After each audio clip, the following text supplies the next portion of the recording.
été présenté aussi la journée d'achat actuelle. Donc, moi, je suis Stéphane Leguenet, je suis responsable marketing produit au sein de la société MGIS. Donc, MGIS, on est vraiment l'éditeur de solutions de pilotage et de réalisation d'actions publiques. Donc, l'action publique, on touche aussi bien les collectivités, établissements hospitaliers, publics, publics, et voilà. Donc, on a fait pleinement 32 ans. Donc, et des solutions de gestion, de pilotage, qui permettent effectivement de décider, de gérer, de piloter l'action publique. C'est rapide. Donc, actuellement, nous sommes 105 collaborateurs. Donc, avec des solutions ouvertes, c'est-à-dire qu'on met vraiment en avant l'interopérabilité de nos solutions. Et effectivement, nous sommes aussi sur l'open data. Donc, c'est autant aussi sur l'innovation et adapté aux enjeux. Pourquoi on dit ça? Parce qu'effectivement, toutes nos solutions sont tirées par l'usage des personnes qui utilisent nos solutions. C'est pas les métiers qui poussent les solutions, c'est bien les clients et les prospects qui nous poussent les solutions dans la direction qui va le faire.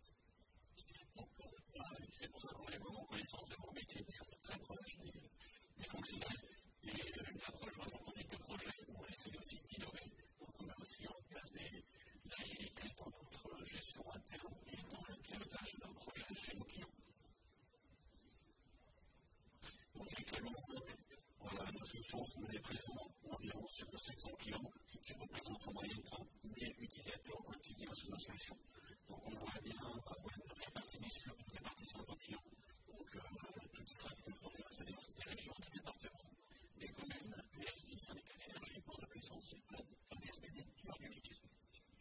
Voilà, une présentation rapide de l'analyse où on voit bien qu'on couvre l'ensemble des services publics par public qui a bien.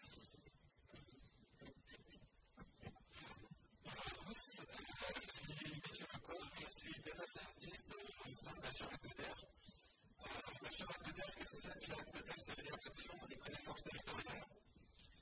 Le projet d'HR, c'est de faire travailler des partenaires ensemble, de mettre en commun des données parce qu'on pense que tous les acteurs du territoire, que ce soit les entreprises, les collectivités territoriales, les associations, les institutions, connaissent tous une vision du territoire, ils connaissent leur vision du territoire. Et on a tous intérêt à mettre en commun nos données pour créer de nouveaux services et diffuser ces services au plus grand nombre. Donc, là, on a eu la présentation. Est-ce que l'open data et le web, ça vous parle? Qu'est-ce que ça vous évoque? Est-ce que vous utilisez déjà l'open data? Si personne ne veut pas, d'accord.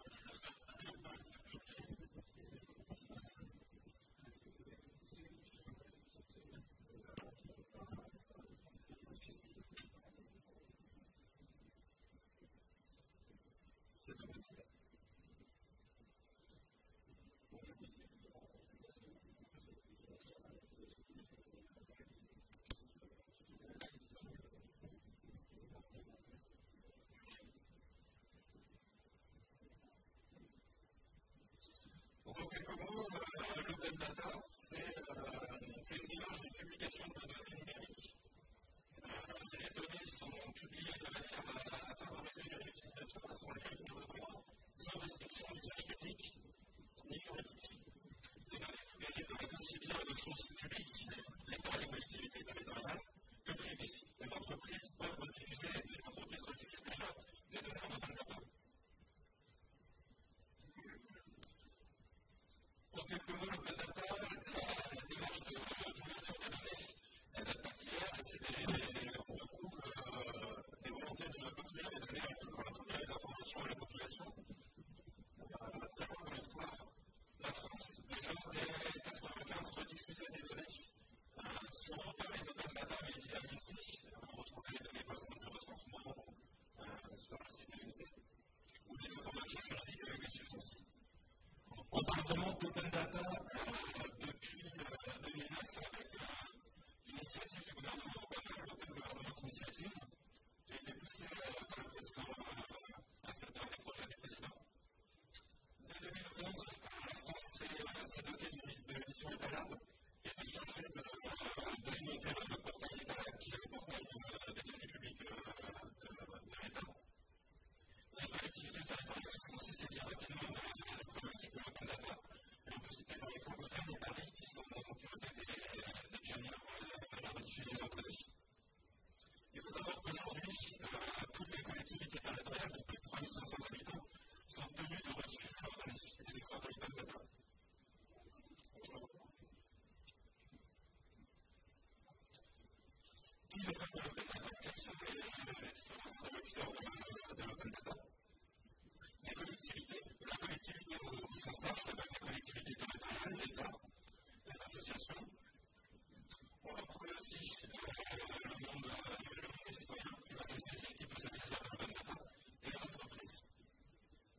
Effectivement, si on prend effectivement pour les collectivités, il y a vraiment trois enjeux majeurs qui sont vraiment des enjeux de transparence, des enjeux économiques et sociaux et des enjeux d'innovation et de modernisation.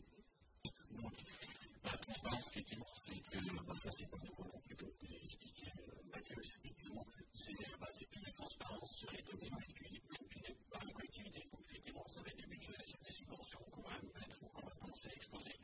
Les enjeux économiques et sociaux, c'est vraiment sur l'échelle du territoire, c'est l'innovation économique, c'est faire créer des startups effectivement dans la réutilisation de données ouvertes. Donc, ce qui est un vrai enjeu économique et social. Et l'enjeu d'innovation, qui est vraiment rien, c'est aussi rendre plus efficace l'action publique. Effectivement, on s'aperçoit que l'open data, c'est une meilleure communication entre les services des collectivités et qui permettent aussi de rendre plus efficace l'action publique. Donc ça, c'est des enjeux qui ont été posés, c'est aussi des enjeux parce que, comme c'est Mathieu, effectivement, il y a un phénomène qui a commencé l'open data il y a une dizaine d'années, on commence à avoir des évaluations de la démarche open data actuellement. Donc il y a une évaluation qui a eu lieu l'année dernière qui concerne la loi. Et effectivement, les évaluations sont faites par ces enjeux-là.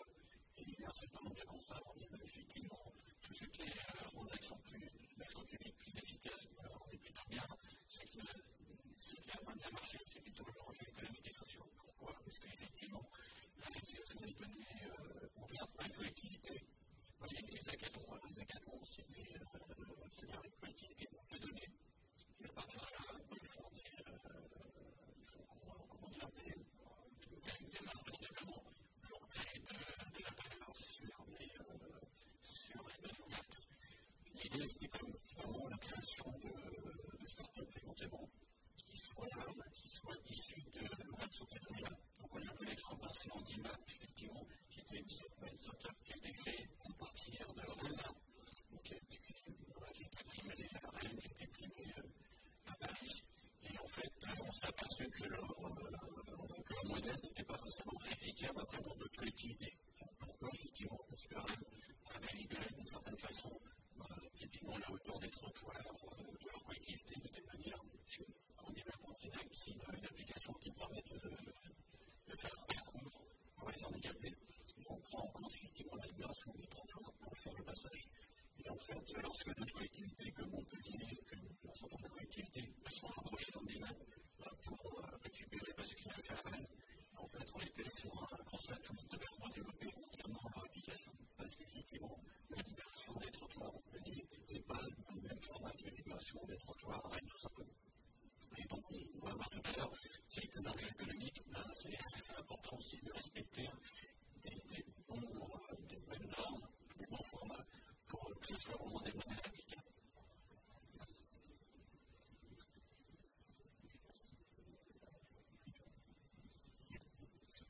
On va apporter quelques exemples de plateformes poussées par la collectivité. De l'open data, notamment, on retrouve la plateforme datacongo.fr, qui est la plateforme de la mission interne, donc la plateforme de l'État,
peut-être en parler parce qu'effectivement, ça c'est issu des travaux de l'Office. Donc, on développe aussi un partage de bonnes data. C'est effectivement un certain nombre de collectivités comme le département des Côtes-d'Armor. On verra aussi après, comme on a montré aussi, avec les comités départementaux de tourisme. Et la différence entre ce qu'on a vu avant et les tables, c'est plutôt un portail de catalogage, c'est-à-dire qu'ils vont récupérer des données de portails de collectivités ou de portails d'autres structures. Et on a bien un système de catalogage, et là on a bien un portail de libération des données, c'est-à-dire effectivement les collectivités ou les autres structures ont la possibilité de faire leur propre portail qui seront, après les données seront moissonnées, c'est-à-dire qu'ils seront moissonnées par le portail de catalogage étal. Donc, très typiquement, c'est effectivement la libération des données des départements. Donc, ça, c'est une info qui était ouverte. On verra aussi quelques exemples qui sont là-dessus. C'est-à-dire, ça, c'est la plateforme des comités de tourisme. Donc, on travaille avec les deux départements de Breton, donc, Finistère, Côte-d'Armor. Donc, on a travaillé avec eux aussi. Sur les données, c'est-à-dire que lorsqu'on fait de l'accompagnement dans la mise en œuvre des portails, ce qui nous intéresse à Advelis, c'est l'usage, effectivement. Donc, on essaie de travailler avec la structure sur le choix des données et comment on va formater les données pour que ça soit le plus facilement réutilisable par d'autres personnes.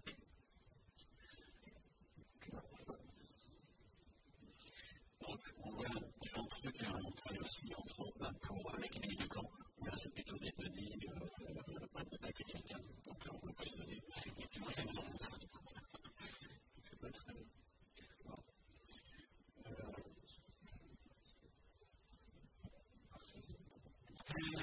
Les données peuvent être libérées par la collectivité territoriale, par l'État. Ce qui est intéressant, c'est vraiment comment ces données sont mobilisées, comment on se saisit ces données. Les citoyens ont tout intérêt à s'intéresser à l'open data. Pourquoi? D'abord, pour un enjeu de transparence. Les citoyens, grâce à l'open data, peuvent évaluer, peuvent suivre l'usage de l'argent public, peuvent suivre les politiques publiques. Le deuxième enjeu, c'est un enjeu d'innovation. L'open data permet aux citoyens d'accéder à des nouveaux services, des services innovants.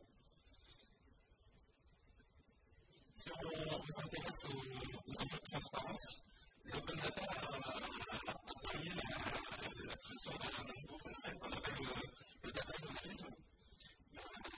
Les données libérées peuvent être analysées, peuvent être étudiées par des journalistes, et ensuite on peut les rediffuser avec une explication, une écriture de texte aux citoyens et accéder à des informations qui n'étaient pas disponibles. Par exemple, une des informations qui a été libérée, c'est l'usage de la réserve parlementaire. Avant l'open data, c'était assez compliqué de savoir comment l'argent était géré et comment les réserves parlementaires étaient utilisées. Et aujourd'hui, toutes ces données sont libérées et vous pouvez aller voir comment les députés, comment les sénateurs utilisent l'argent qui est à leur disposition. Donc ça permet de valider, de voir comment l'argent public est utilisé.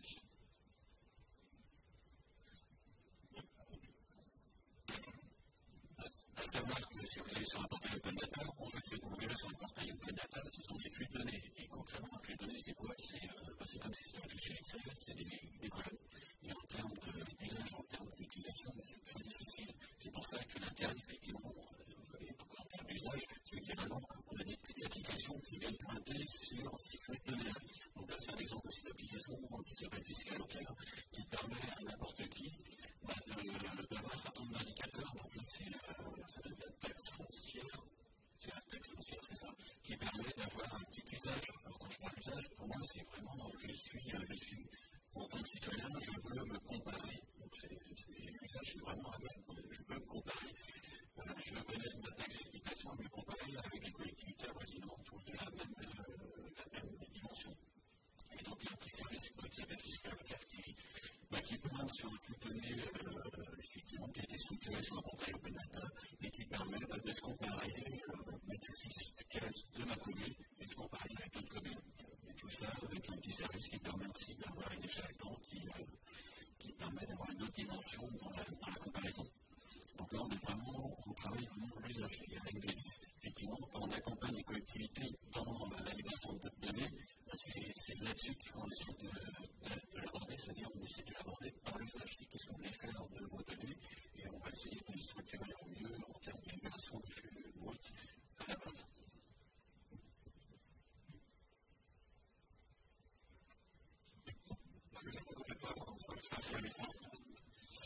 Ici, on retrouve un autre exemple d'open data et un usage pour les citoyens. On est sur une plateforme qui s'appelle Open Food Facts. C'est une plateforme qui a été récompensée aussi par l'élection de Palab lors de leur concours de collection.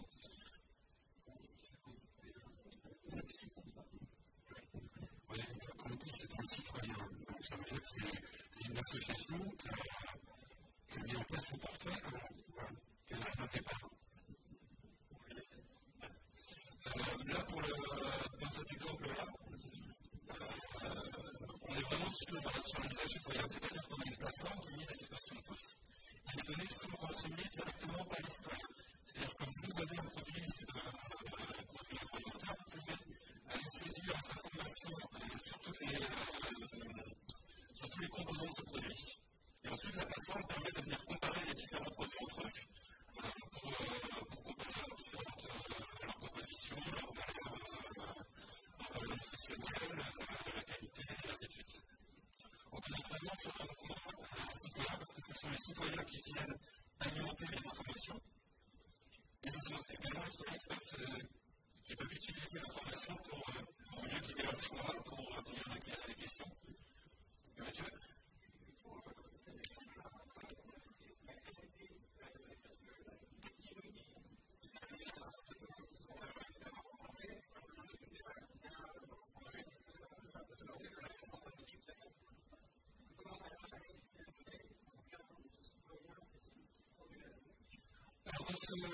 Pas exactement, je ne sais pas quel processus qui est utilisé, mais tu peux venir mettre en place des processus de validation.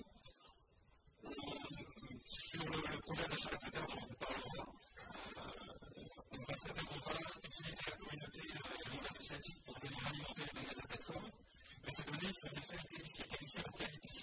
Il y a un déclaratif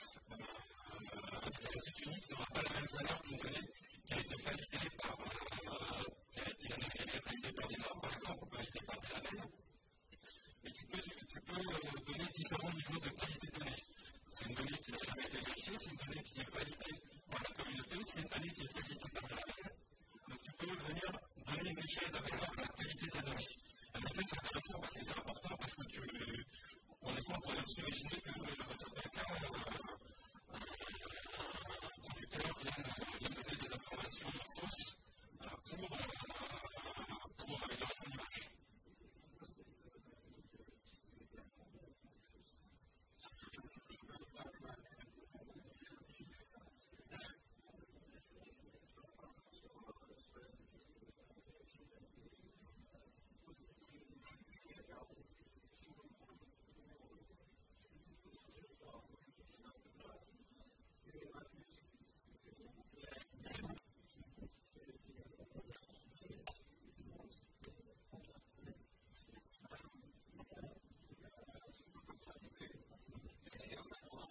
Avec une encyclopédie en ligne qui est de meilleure qualité que n'importe laquelle des autres encyclopédies au monde. Parce que si M. Nutella vient raconter des bêtises, il y a des gens qui savent que M. Nutella est un collimateur de pas mal d'associations, ils vont tout de suite venir dire le contraire, et ce sera pire pour M. Nutella d'avoir raconté des bêtises sur son site. Et en fait, l'enjeu est là dans cet enjeu d'ouverture. Et l'enjeu aussi, c'est effectivement, et pas la modération, généralement, toujours un modérateur sur ce type de plateforme qui n'est pas que Wikipédia, en fait, qui valide aussi un certain nombre de. Sauf que M. Nutella, il a beaucoup à perdre. C'est des participations d'individus de base. Il faut se mettre technique quand même pour empêcher qu'il y ait n'importe quoi qui se fasse ou qui se dise. Donc il faut concevoir des règles de validation si on veut que la donnée soit finalisée. Pas nécessairement. Ensuite, il y a des articles qui sont retirés justement.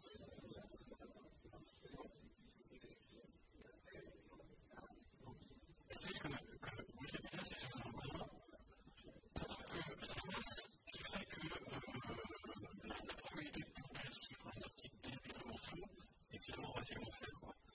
Mais il s'agit de trouver, je pense, par exemple en DIMAP, il s'agit de savoir si on peut matériellement se déplacer en fauteuil de point A au point B. On peut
fait, la qualité de l'information aujourd'hui, elle est vraiment faite par la masse des utilisateurs et on voit avec les plateformes collaboratives qui se développent actuellement, dont on entend beaucoup parler, que ce soit Airbnb, TripAdvisor ou Uber, toute la qualité de l'information est liée aux avis des internautes qui qualifient l'information et qui disent que ça c'est un appartement et qu'on peut y aller les yeux fermés, ou alors celui qui n'a pas pu jouer le jeu et pas rentrer là-dedans et passer dans le classement et on n'a pas réfléchi. Donc c'est le principe, un bon contributeur se fait avoir des avis très positifs et en plus sur le même produit, il peut y avoir différentes personnes qui reçoivent la même information qui vont faire que cette information soit jugée pertinente et augmenter dans sa qualité, dans sa qualification et pour être jugée comme fiable.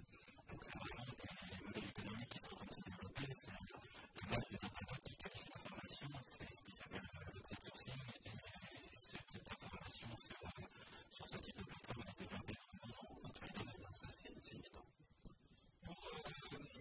Pour mobiliser une communauté d'utilisateurs, il faut partir de l'usage. Si on rend un service utile à la population, on va avoir des utilisateurs. Et les utilisateurs viendront en effet juger de la qualité de la donnée. Si on a suffisamment créé un usage suffisamment fort, on aura suffisamment d'utilisateurs pour que la donnée avec la masse soit de qualité. Aujourd'hui, on voit une plateforme qu'on n'a pas encore citée, OpenStreetMap, qui a des données géographiques aujourd'hui d'une qualité avec une précision assez forte.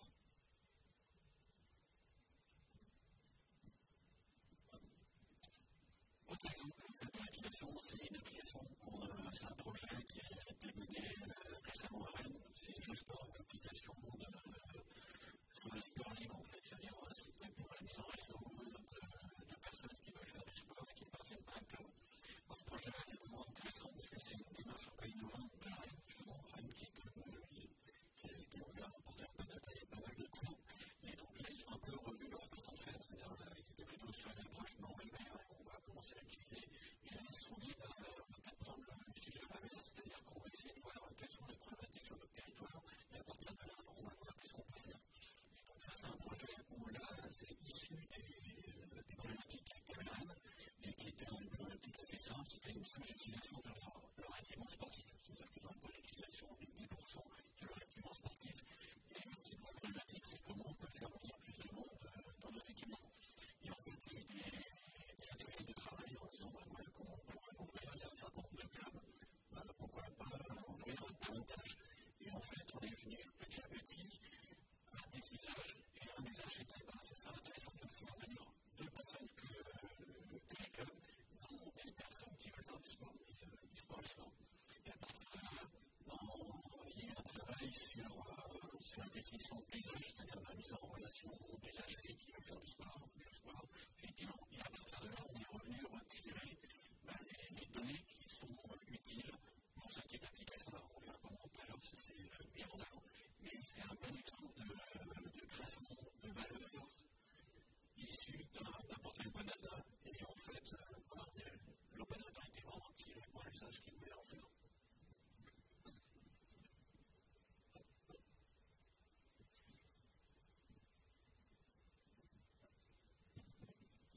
On va parler de l'open data pour les collectivités, pour les citoyens. Le monde de l'entreprise a aussi l'open data est un enjeu important pour le monde de l'entreprise. Un premier enjeu en mobilisant les données qui sont déjà ouvertes. Et un deuxième enjeu, on va libérer les données. Pourquoi utiliser les données qui sont publiées? Parce qu'on peut utiliser ces données pour piloter son activité. On peut améliorer la connaissance de son marché.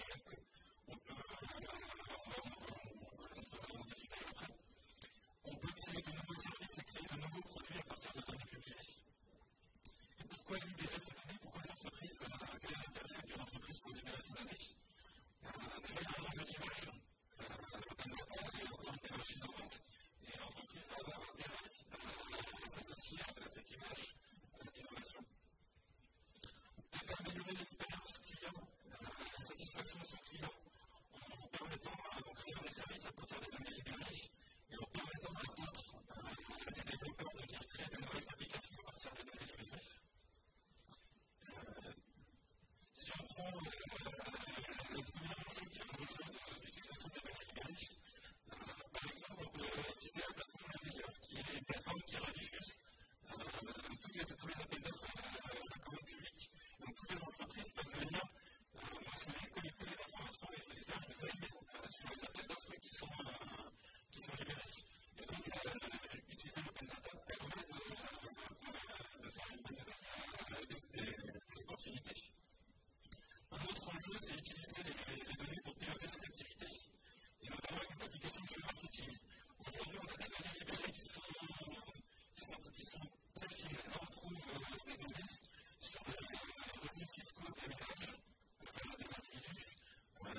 carreau de 200 mètres de côté. Aujourd'hui, une entreprise qui veut étudier la localisation d'un plafond, qui veut regarder quels sont les flux, va pouvoir faire une typologie de son faire une étude de marché, va étudier quelle était la typologie de ses clientèles, en tout cas la clientèle attendue, va pouvoir utiliser des données qui sont diffusées notamment par l'INSEE pour faire la meilleure représentation possible. Donc, si vous savez que vos produits vont plutôt intéresser une clientèle âgée, vous avez intérêt à vous placer sur des quartiers où vous avez beaucoup de clientèle âgée, une clientèle avec des revenus élevés, ou vous placez sur les axes de transformation des axes de transport. On peut aussi citer l'enjeu que les entreprises ont à venir libérer leurs données. On peut prendre l'exemple de la SNCF. Il faut savoir que les sociétés de transport vont être également tenues de diffuser leurs données. La SNCF publie depuis quelque temps déjà ces données. Et il y a tout un écosystème d'applications qui a été développé, qui permet aux usagers de savoir quelle est la régularité des trains, si vous êtes un usager de Thalys, de RER. Vous pouvez accéder à des applications qui permettent de vous dire si l'heure roule effectivement, s'il y a une panne. Et ça, vous pouvez l'avoir quasiment pour rien.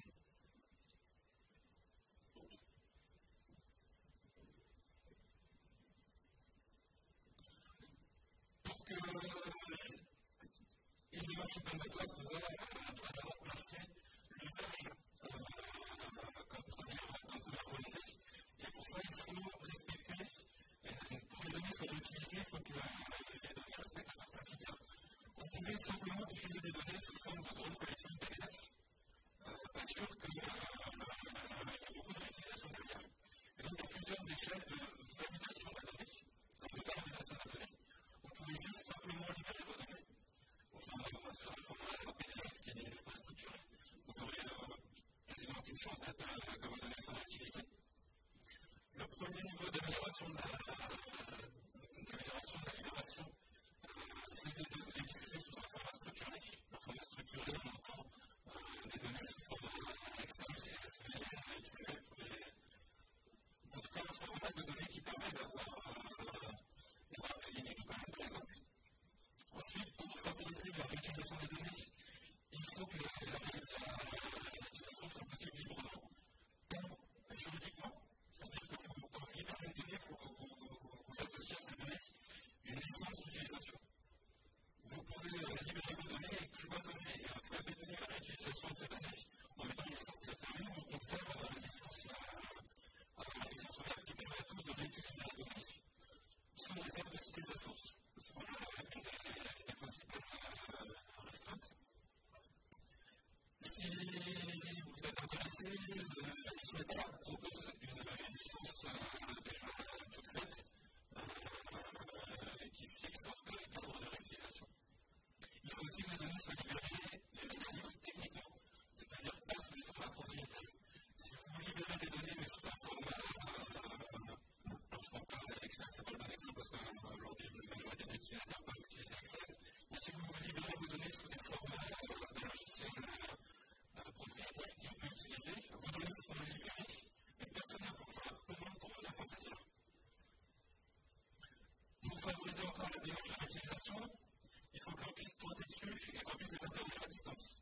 On ne soit pas obligé de venir les télécharger manuellement sur un site et que l'application puisse venir pointer dessus pour les télécharger automatiquement pour pouvoir les mettre à jour. Il faut aussi que ces données soient mises à jour régulièrement. Si vous libérez vos données à l'instant T, mais que pendant 3 ans vous les mettez pas à jour, vos données sont vraies à la date de la libération, mais non plus 3 ans plus tard parce que les choses évoluent. Le dernier niveau de valorisation de la donnée, c'est d'être capable de la contextualiser. C'est-à-dire de donner une information, par exemple, une information sur l'application Justement. On va avoir une première information sur la localisation des équipements sportifs. Mais il faudrait avoir contextualisé cette information. Qui est-ce qu'il faut contacter pour cet établissement? Quelles sont les associations qui sont responsables? Quelles sont les heures quelles sont les heures à laquelle les habitants?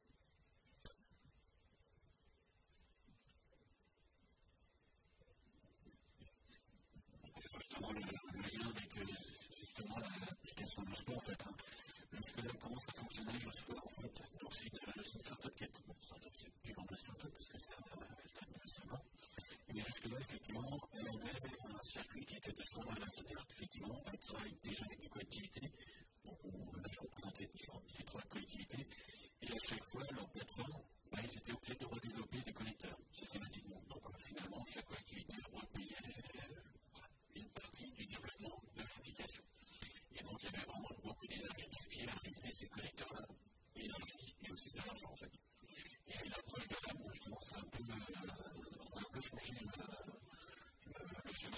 C'est-à-dire que maintenant, effectivement, on essaye de faire des formats de libération de données. Donc c'est pour ça qu'aussi, je veux aussi XPRL, effectivement, dans la structuration des données. Donc ça me fait plaisir que vous soyez là, parce que c'est vraiment là-dessus que je travaille.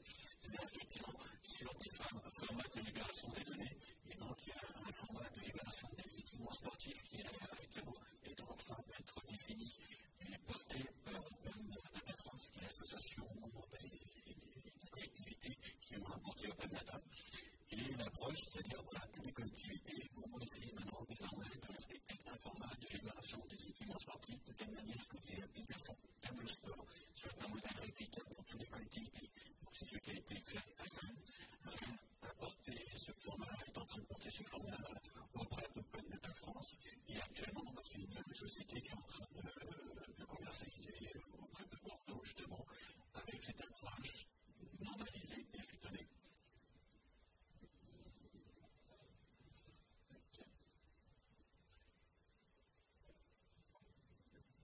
Mais c'est un peu professionnel comme approche, parce qu'effectivement, mine de rien, ça paraît tout simple, mais en fait, jusque-là, ça ne se faisait pas, en fait, cette normalisation des formats de libération de flux de données.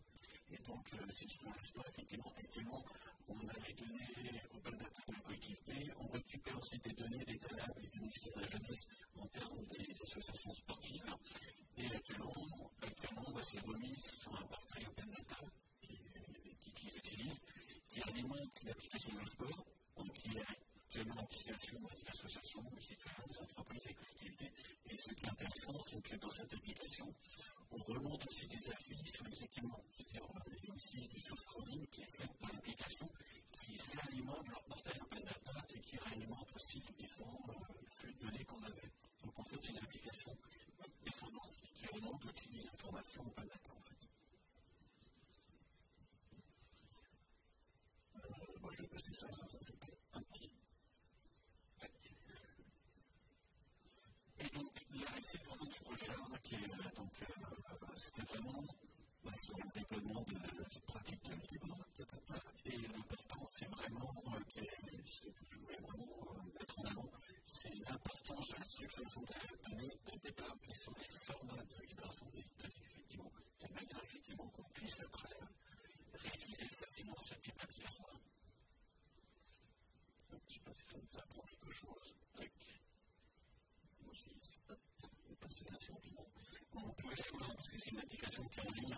Donc, si vous allez sur le sport, vous verrez qu'elle est à Rennes, elle est à Nantes, et on voit que c'est une application qui commence à être répliquée dans un certain nombre de collectivités.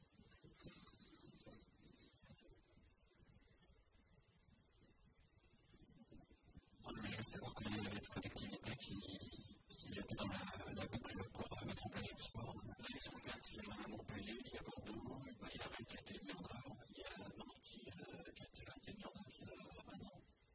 Et là, ils sont en train de descendre un peu leur approche, qui est vraiment intéressante.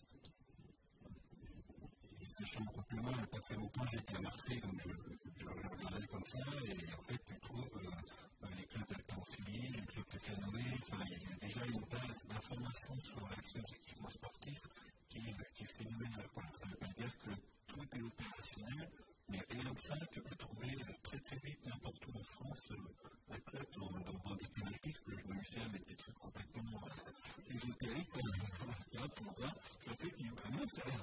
Donc en plus, c'est super rigolo. Déjà, c'est alimenté par les ministères, donc déjà là, c'est la France qu'on récupère.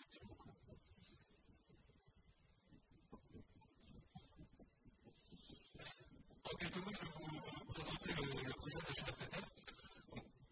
Comme on l'a dit, il fallait partir pour le projet intelligent, il faut partir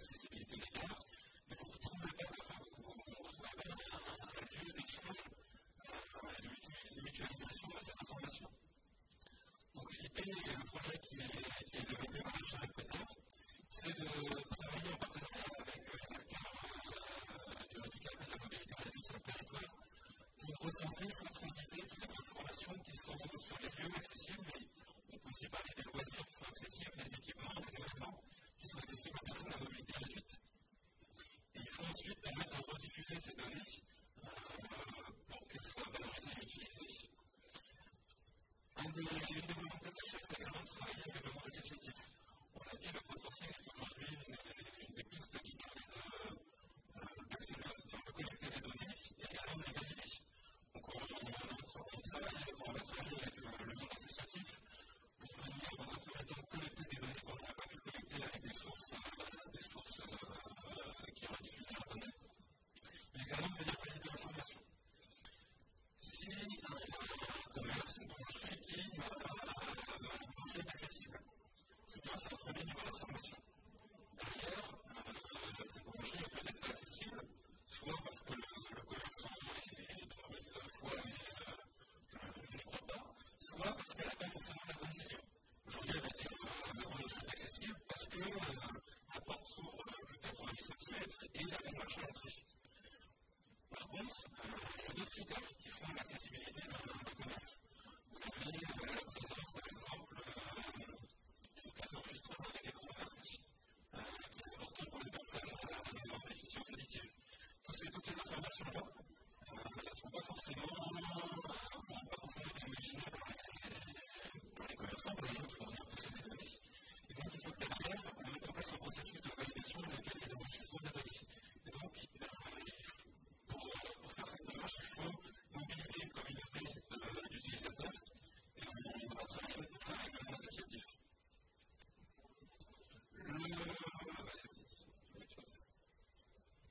Le premier niveau de travail, la première étape, c'est de collecter des données. Comment collecter des données? Vous avez le premier niveau d'information qui est l'open data. On ne va pas venir rechercher des données qui sont déjà publiques. Et ce qu'il faut, c'est centraliser l'information et venir moissonner toutes les sources d'informations qui sont déjà disponibles. Ensuite, il faut collecter des partenaires, collecter des données auprès de partenaires qui n'ont pas forcément rediffuser leurs données. Donc, on va venir leur présenter la démarche de l'achat et récupérer des données originales qui ne seront pas disponibles ailleurs. Par exemple, sur le territoire de on va travailler avec l'opérateur France FICO, qui est l'opérateur de transport en commun sur le territoire, qui vont pouvoir nous donner les informations sur l'accessibilité des arrivées, sur l'accessibilité des bus en eux-mêmes. Ensuite, on va utiliser le crowdsourcing. Ces données qui vont pas être collectées, elles sont de sources diverses et forcément elles sont sur des formats différents. Donc, comme l'a dit Stéphane, on va prendre du temps pour venir développer différents collecteurs et venir créer un format qui n'a pas pour l'ensemble de formats sur la diffusion de données sur l'accessibilité, donc définir un format standard. Quelles sont les informations qui font qu'on sait qu'une lieu est accessible? Quels sont les critères absolument nécessaires? Par une marche à l'entrée, la présence d'une bande d'éveil pour la personne en déficience visuelle. Donc il faudra définir tous ces critères qui sont essentiels pour connaître l'accessibilité d'un lieu. Et il faudra qualifier le niveau de qualité de données. C'est pas la même chose si c'est juste une donnée qui est poussée par l'utilisateur ou une donnée qui est labellisée par un organisme indépendant. Donc ces données, on va les collecter, les agréger et les rediffuser sur un format qu'on aura défini qui est un format standard.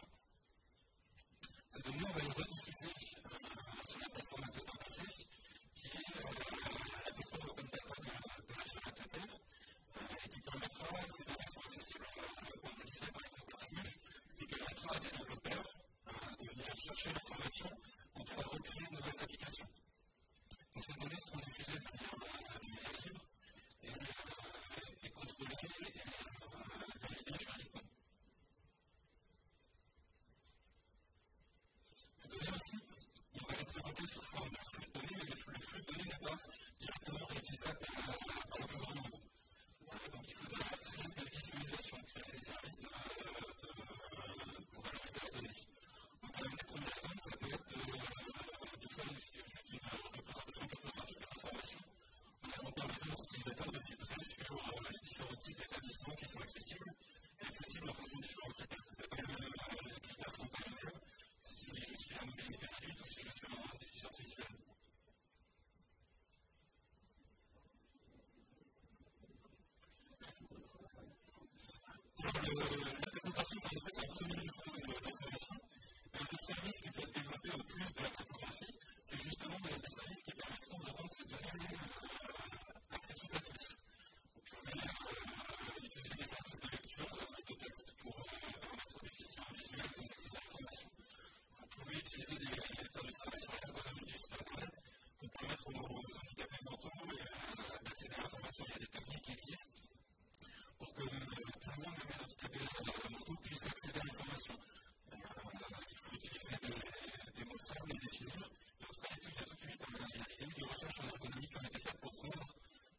une fois que les données ont été collectées et rediffusées, il faut créer des services. Parce que les données, si on ne met pas dans les services, ne sont pas utilisées par la communauté.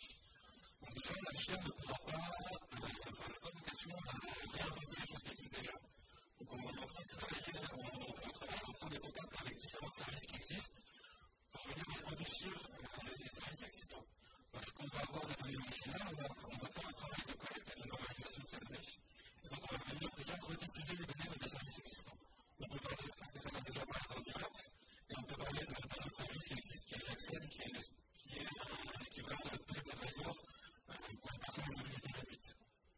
Donc les contacts sont établis avec ces différents sites pour venir enrichir les offres déjà existantes.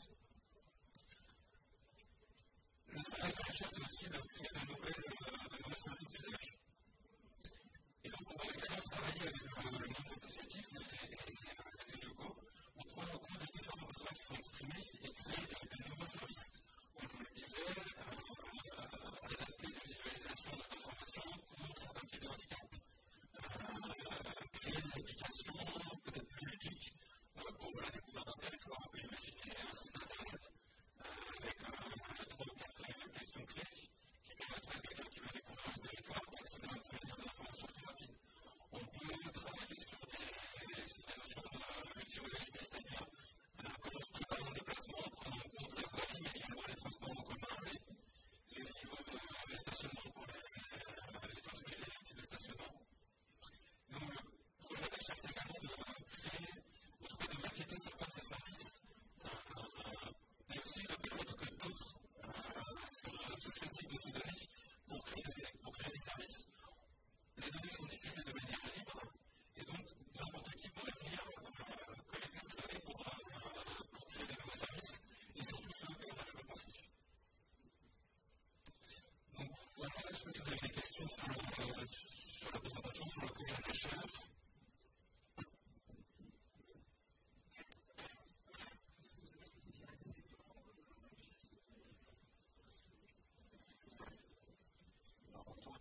Oui.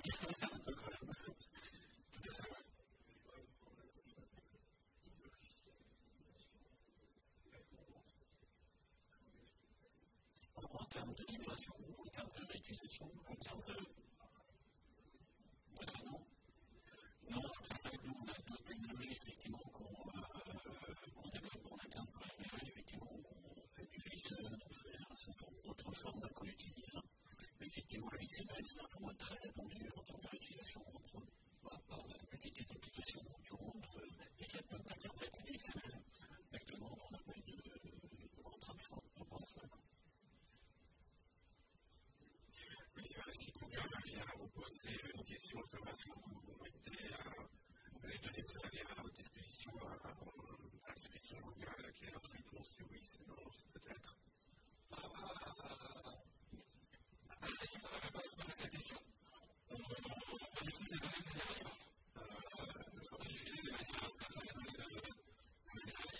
Ça veut dire que n'importe qui peut venir s'en saisir. Si Google veut venir collecter les données,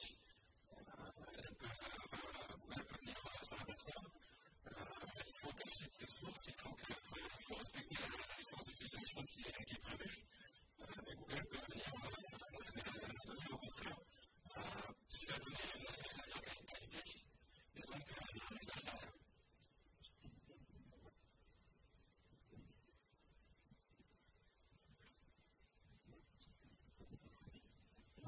C'est plus pour repositionner le débat sur l'open data. Open data, ça veut dire données ouvertes. Ça ne veut pas dire que les données publiques. Ça veut dire que c'est tout un mouvement. On a évoqué avec la partie des États-Unis, ensuite la Grande-Bretagne, maintenant. C'est un mouvement qui, du point de vue des données publiques, a vocation à se diffuser d'une manière très large, puisque ce sera et ce sera une politique de l'Europe, de l'Union européenne. Il y a un portail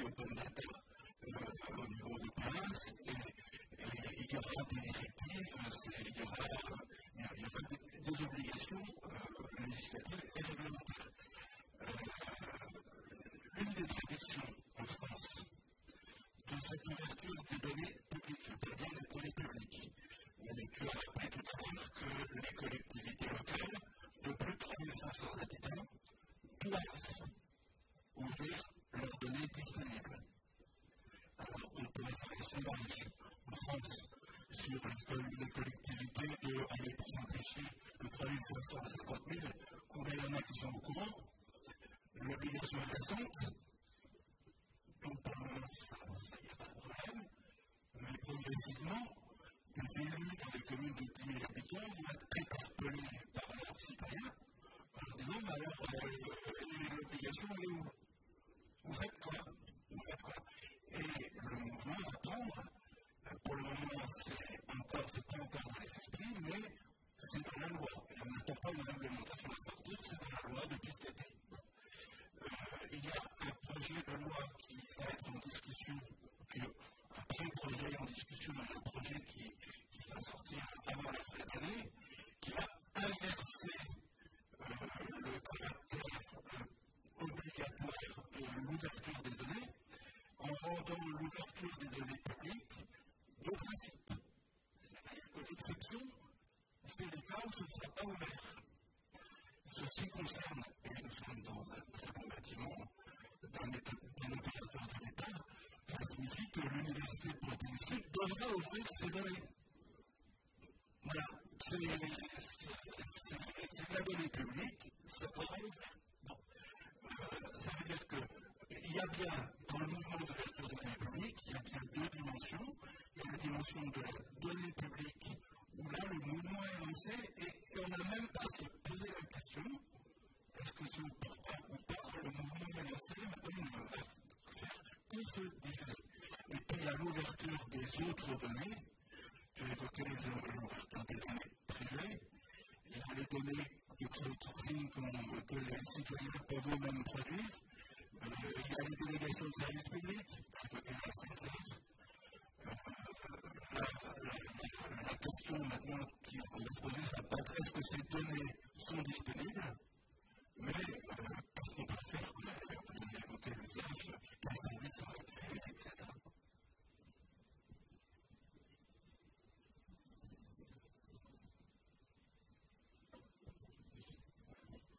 C'était le micro-passage, désolé.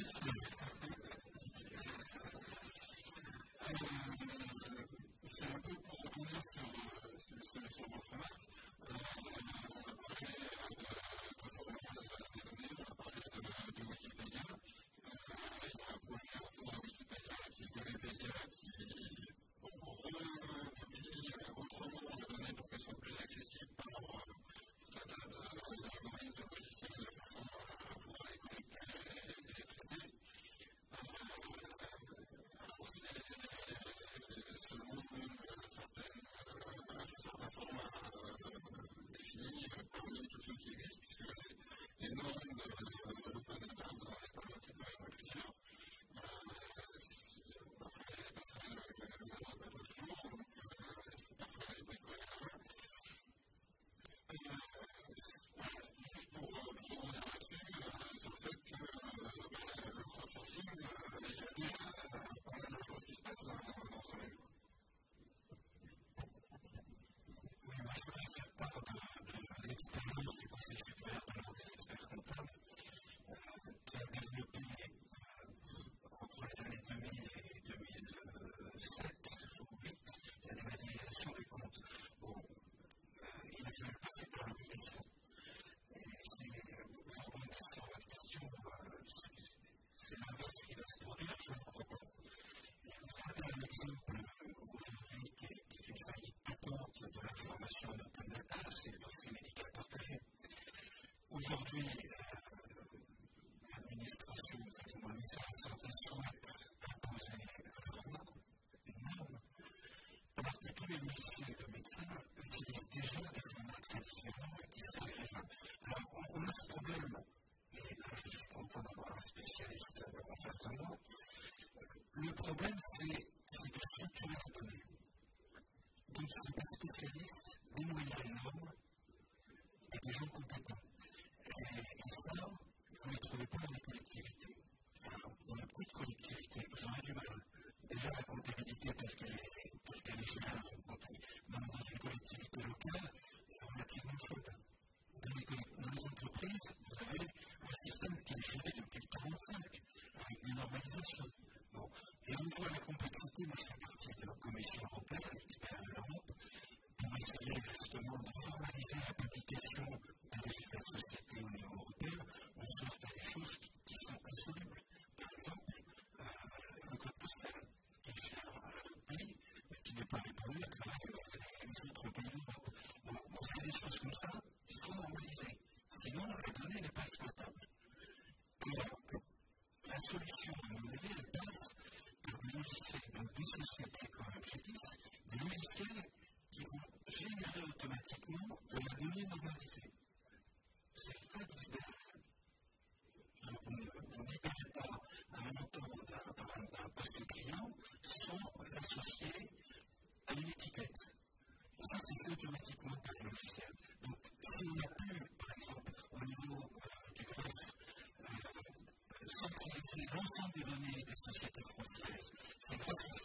Je vais rebondir sur le très compliqué. Alors, vous avez complètement raison sur le fait que dans certains cas, c'est très compliqué. On a eu aussi beaucoup une approche de normalisation par expertise. Alors, pour citer la donnée comptable, qui est traitée par des experts comptables, il y a un très bel exemple sur la donnée des marchés publics, où il y a eu une organisation européenne qui s'est montée sur les états d'acompte pour l'avancement des marchés publics. Et au lieu d'avoir une approche assez pragmatique, pareil, on a réuni les experts des marchés publics de différents pays qui sont réunis à Bruxelles, et ça prend des mois, voire des années avant de se mettre d'accord sur le format, quand vous trouvez quelqu'un qui a le courage d'aborder le sujet. Parce que si vous n'avez pas à un moment donné quelqu'un qui a ce courage, ça ne s'aborde pas. Ce qui est un drame au niveau des cadres actuellement en France. C'est-à-dire qu'à l'état, personne n'a le courage d'aborder la thématique des formats.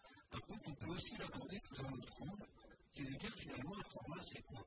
C'est une version 1.0 qui fera place à une version 1.1, à une version 1.2, avec juste une contrainte, c'est qu'on fasse un peu attention entre les versions à la compatibilité ascendante. Et ça, nous l'expérimentons au niveau d'une association régionale qui s'appelle le Dry Small Business Act sur la libération des données des marchés publics pour enfin savoir un petit peu ce qui se passe dans les marchés publics au niveau des territoires. Ça fait des années que les gens traitent ce sujet-là, essayent de sortir des BORP, des obligations, etc., ce qu'on fait sur les marchés publics. On a abordé avec cette association en leur disant arrêtez de vous poser des questions compliquées, partez d'une donnée très très simple.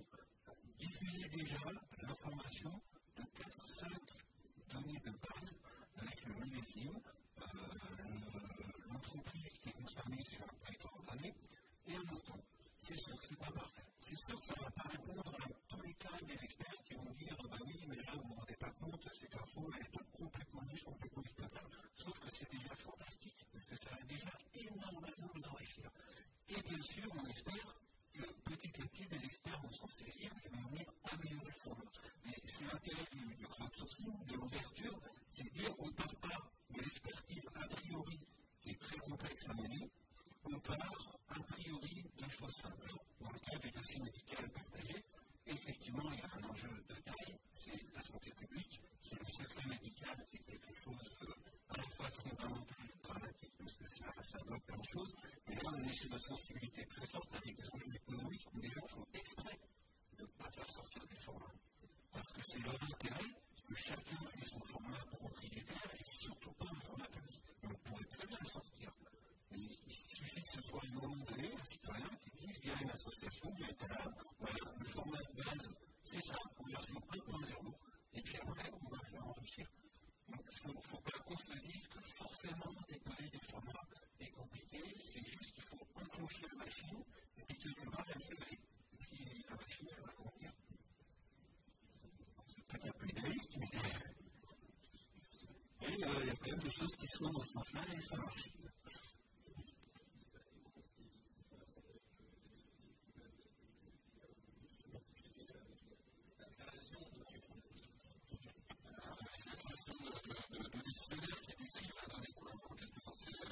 C'est la base et c'est là-dessus qu'effectivement, il y a pas mal de fonctionnements économiques qui fait avancer les choses. C'est même celles qui se aussi existent finalement sont des formats variés mais qui sont interopérables, qui sont traduire l'un à l'autre. Donc après, un dictionnaire peut être enrichi par l'autre et servir à décrire de la donnée d'ailleurs. Enfin, je pense que vous connaissez ça par cœur, mais c'est plus pour c'est l'importance des métadonnées. Qu'est-ce que c'est qu'une métadonnée? C'est une donnée sur la donnée. Aujourd'hui, si vous rediffusez des données sans faire un travail important sur les métadonnées, vous allez publier la donnée qui vous dit en effet tel compte vaut tant d'euros. Et si derrière vous n'avez pas la description exacte de ce champ, personne ne pourra revenir réutiliser l'information. Donc il ne suffit pas de publier des données, il faut publier une donnée qui soit réutilisable, c'est-à-dire on rediffuse bien tous les normes, quel type de champ qu'on accepte, mais également quelle est sa spécificité métier, quelle est sa définition. Si je dis est-ce qu'un magasin est accessible, qu'est-ce que ça veut dire accessible? Ça veut dire que la porte est accessible. Qu'est-ce que ça veut dire la porte accessible? Ça veut dire qu'elle s'ouvre au minimum de 90 cm. Ça veut dire que le magasin est accessible, ça veut dire qu'on a un espace de circulation d'au moins 1,50 m. Il faut vraiment faire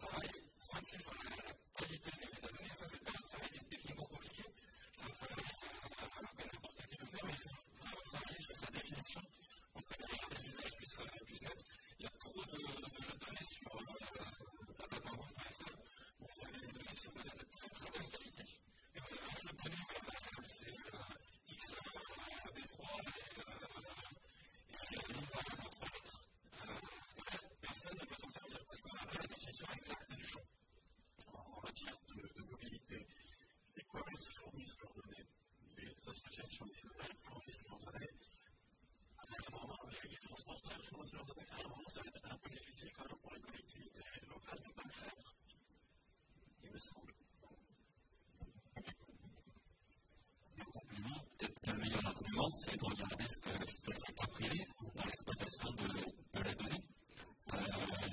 Les meilleurs, les plus grosses sociétés qui aujourd'hui nous fournissent tout un tas de services gratuitement, leur business model est basé sur l'utilisation de données publiques, puisqu'en fait, source à l'information privilégiable de l'Internet.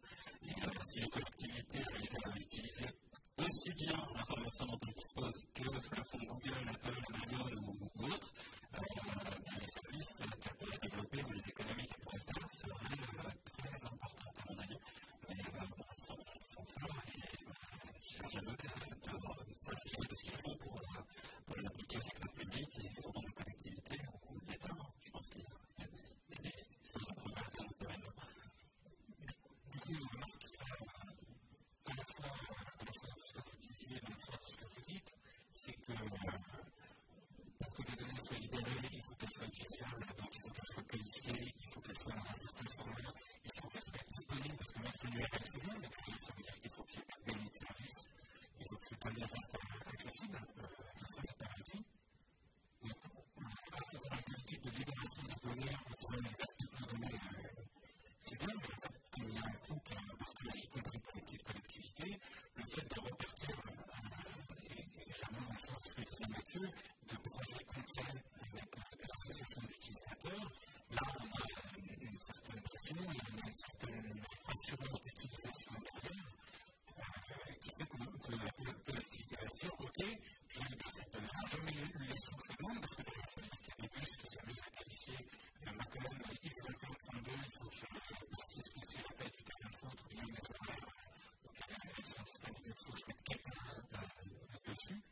Et les conséquences, ça coûte pas mal quand vous faisiez parler avec les entreprises privées. La seule différence, c'est que les entreprises privées, dans la mise à disposition des données, en général, dans leur business model, elles ont une stratégie de valorisation de la libération de données par la publicité, ce qu'on fait par les collectivités par définition, et sur des stratégies de volume qui ne sont pas comparables avec la communauté commune de bruit dont on parlait tout à l'heure. Donc, il y a quand même cette logique-là de se rappeler que la libération des données, ce n'est pas quelque chose de gratuit et qu'on ne peut pas le faire de manière sans que ça réponde à un besoin. Voilà.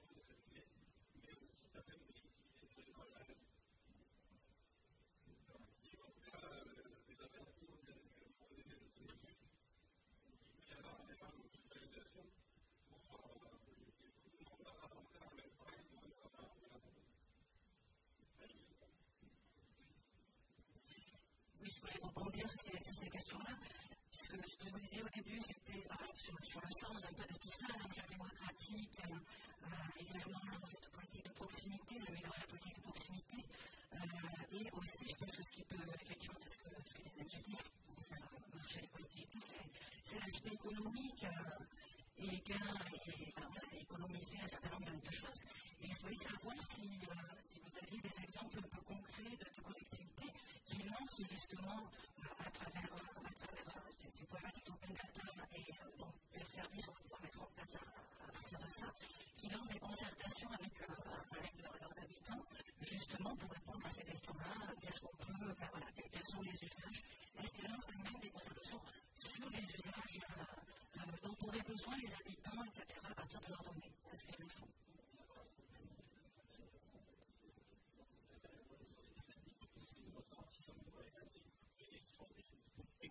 Sur des grosses thématiques, mais il passe par des appels à projets en termes de relations thématiques, éducation, qu'est-ce qui va remonter, effectivement, des concertations citoyennes, effectivement, qui remontent à un certain nombre d'informations sur lesquelles après ils vont travailler pour, par définir des usages, effectivement, qui sont assez sensibles de plus en plus souvent, effectivement. Bordeaux, c'est pareil, que ce soit la communauté urbaine de Bordeaux, sont sur la même approche, c'est-à-dire qu'ils font des concertations citoyennes actuellement sur l'aménagement. Et sur la concertation citoyenne, et c'est à partir de là qu'ils vont vraiment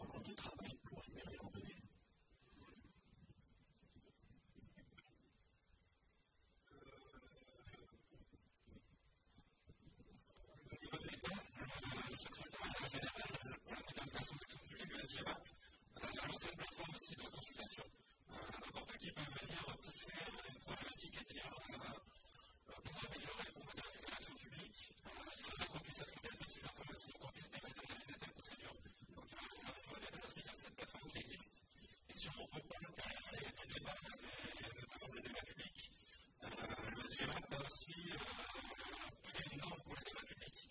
Et aujourd'hui, il est possible de moissonner une base des débats publics pour savoir, par exemple, je monte un projet de zone commerciale, quelles sont les collectivités qui ont déjà fait un débat public sur la création d'une nouvelle zone commerciale.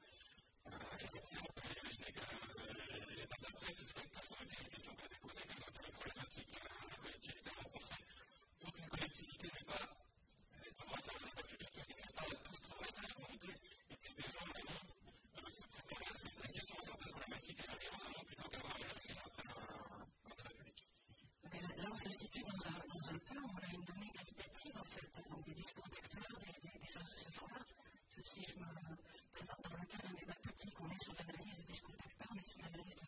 Donc là, est-ce que c'est les mêmes modes de traitement que l'open data? Enfin, on peut en avoir un petit peu fait, il y a des logiciels spécifiques pour traiter toutes ces données libérées aussi qualitatives et non pas chiffrées. Je ne sais pas si.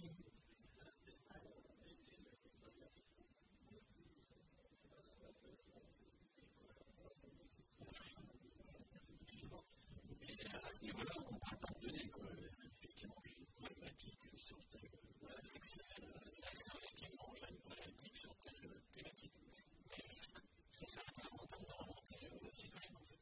C'est un peu qu'on fait des ateliers, si je prends la Solaran, effectivement, où après, on se dit sur telle thématique, on va mettre autour de la table pour y travailler. Donc, effectivement, il y a les collectivités, mais il y a aussi les associations, et à partir de là, on commence à enclencher un peu la démarche.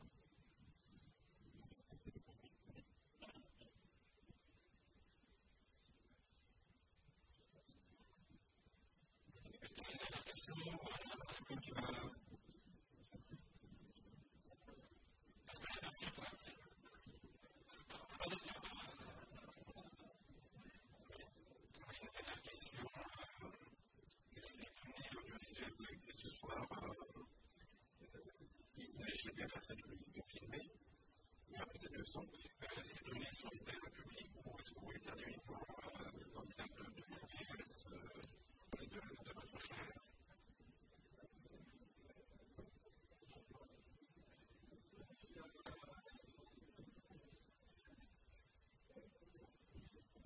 Il est prévu que la captation de la présentation soit diffusée sur la chaîne de gaz. Et libre en marketing. Et sur le site de l'information. Et sur le site de l'élite. Je vais la petite marque de souffle aussi.